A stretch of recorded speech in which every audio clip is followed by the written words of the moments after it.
আমি বিশ্বাস করি, দৃঢ়ভাবে বিশ্বাস করি, যে দলের নেতাকর্মীরা অন্যায়ের বিরুদ্ধে এ ধরনের আপোষহীন ভূমিকা রাখতে পারে, সেই দলের বিরুদ্ধে ষড়যন্ত্র কিংবা অপপ্রচার চালিয়ে কেউ এই দলকে দমন করে রাখতে পারবে না ইনশাআল্লাহ।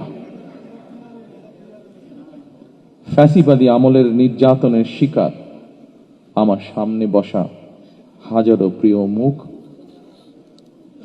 আপনাদের আত্মত্যাগ, আপনাদের বুক ভরা কষ্ট, আমরা যারা আজ পেছনে রয়ে গিয়েছি, আমরা আমাদের সর্বশক্তি দিয়ে চেষ্টা করব যাতে এটি বৃথা না যায় ইনশাআল্লাহ। আপনারা দেখছেন ওপেন মিডিয়া সেল।